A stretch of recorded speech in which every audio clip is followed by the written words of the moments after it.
Hi, I'm Heidi. And I'm Byron. And we are Sailing Schmidt. Hi folks, this episode starts with our journey from Georgetown, Bahamas to Calabash Bay and Galliot Cay near Long Island, Bahamas, which took about 4 hours.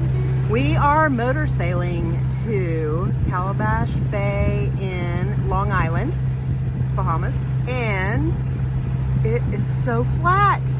Look at that. It's crazy. See how we couldn't sail. We had to motor sail, but that's okay. And it's really good because we're towing our dinghy today, so it's been a gentle ride for Mr. Toad. Right away we had a fish on our starboard handline. Fish on! It seems to be pretty big.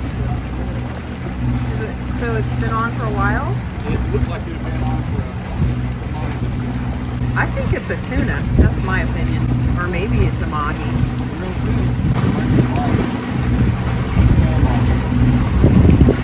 We might be having fish for dinner. It looks pretty big.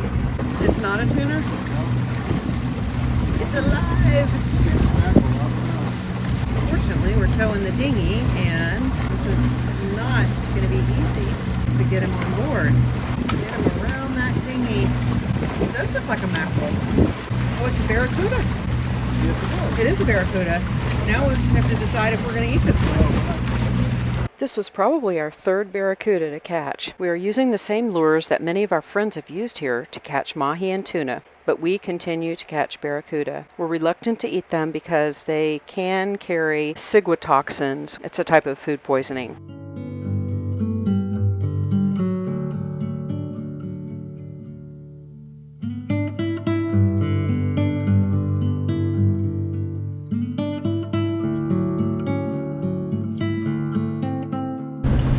Land ho!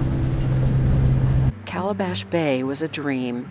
Calm, beautiful waters, a quiet resort on the picturesque shore, and only one small boat anchored. We're coming into Long Island, and I guess this is Calabash Bay. So, nice. Looks like you could have a wedding here.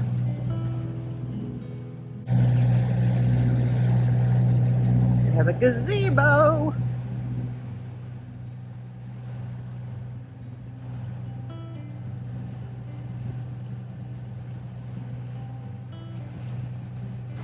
We first dropped anchor, and before we set it, I couldn't believe the visibility. You could see every detail from the surface. I couldn't resist immediately diving on the anchor to check our holding. It was all good in sand. Then I was distracted by all the marine life.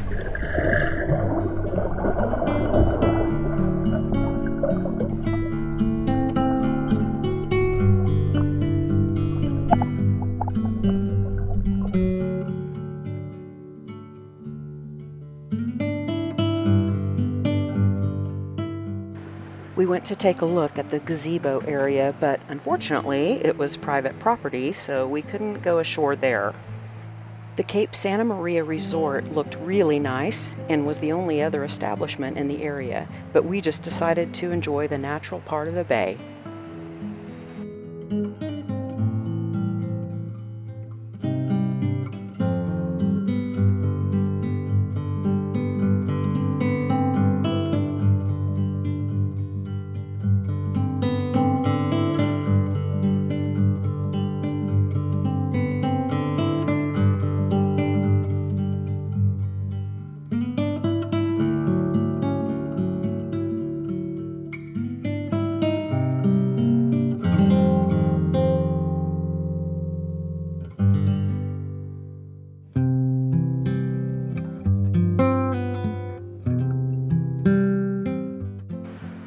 The giant starfish were everywhere.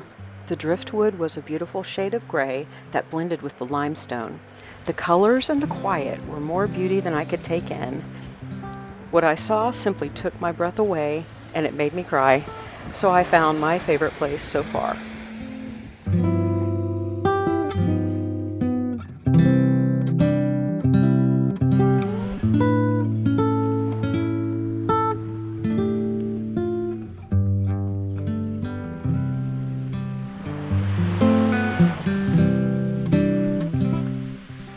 never heard the ocean breathe like this.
The evening in our cabin would bring a surprise visitor. Hello, moth. He's amazing. Oh my gosh, I love these creatures. He was like a small bird and his wings sounded like one too. But then things got a little crazy. They hit my hand. What? Holy This is a private residence, man. He likes the lakes. Go, buddy. We left Calabash Bay after one night because we had the right weather to go. I'm hoping we can get back here sometime to enjoy it all again. On the way, we passed the Christopher Columbus Monument on the hill. Long Island is said to be the third island that he landed on in his 1492 voyage. We are headed to Clarencetown, which is in the southern part of Long Island. It's the capital city.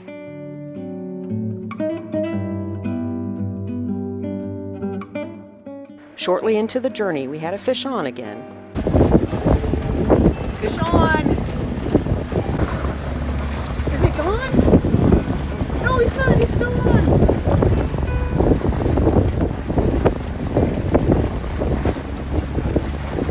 What is it? What is it? This is always the big one. It's probably a barracuda. That's all I can say. We always get barracuda. Oh! He got off. The one that got away definitely was a barracuda. He saved us the trouble. It's been a very long motoring experience, only about 7 hours, but it seemed like so much longer. We were finally getting into Clarencetown in the southern part of Long Island. It was, of course, another beautiful anchorage and very well protected from the current. Clarencetown has a population of about 90 people. It has a marina, 2 restaurants, and a government dock, which receives mail once a week.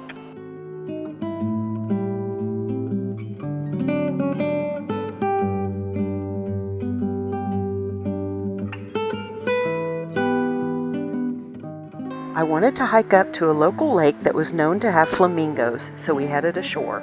We had read the warnings about sharks at the dock.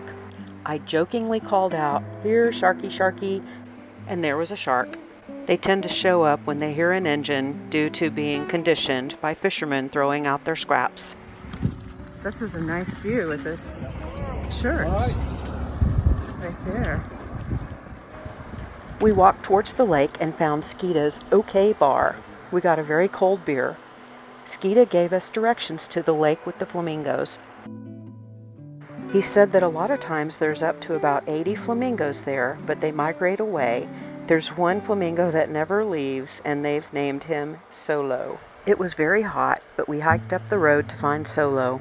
Along the way, we saw the canals that slaves were forced to build to bring seawater into salt ponds, where they worked to harvest the salt.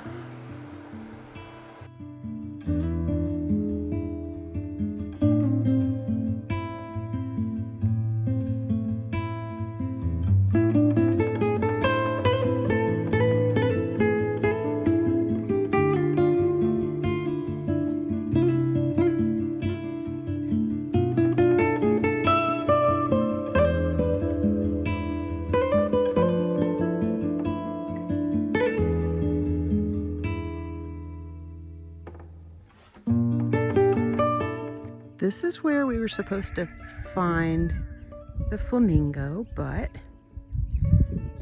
we're not seeing it. So we misunderstood the directions to the lake where Solo lived, and instead we ended up at the salt ponds. It was too hot to continue walking, so we headed back to the town. We saw Skeeta, and we told him we never found Solo.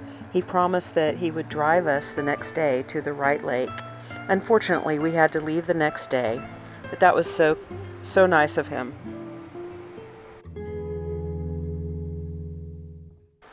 It got too late to try to make our own dinner, so we found some dinner at the Lighthouse Point restaurant, and guess what? We found a flamingo. Our evening ended with an unexpected fireworks show, just for us, or it may have been for the fishing tournament.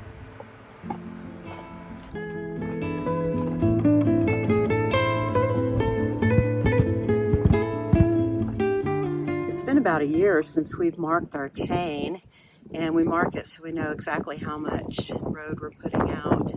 So I was going to replace some of the chain markers, so I did the ones yesterday, because we only had out 75 feet of chain yesterday. Today we've got out 100, and so I'm just going to replace that 100-foot marker on the chain. What's interesting is that we don't buy fancy chain markers. Here's what we use: the Velcro office supplies for keeping cords tidy or organized. I use a different color for each 25 feet. The blue represents 100 feet. I had already replaced the 25, 50, and 75-foot markers of red, yellow, and green, and so they were pretty well worn and faded. I like the colors to be bright so I can spot them when the chain goes out or comes in. So I'm going to bring up the chain to the blue marker. We keep a plastic bag on the windlass remote to protect it from salt water, and that mostly works. We do need to replace that bag. I'll bring up the chain here to find the marker that I need to replace. We're pulling anchor here, so it's a good time to take care of this. We have a little bit of current coming through, so I just pull a little bit of chain at a time. And there's the marker I need to replace. So got that done, nice and bright blue again. This one actually had some damage to it, so it's a good thing I went ahead and did that.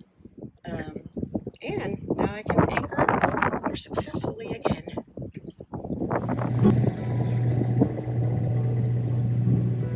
Clarencetown was really nice. I probably would have liked to stay one more night here, but we've got to get moving. We left Clarencetown at 9 a.m. on May 23rd, headed to Pittstown, Crooked Island. We had to motor the whole way due to the easterly wind at our nose. We test the theory, third time's a charm, when we had a fish on.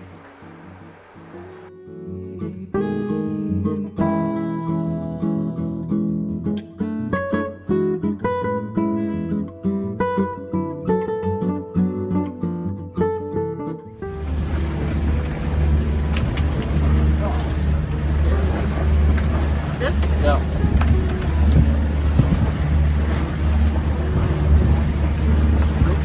What? Another barracuda, so we gotta throw it back.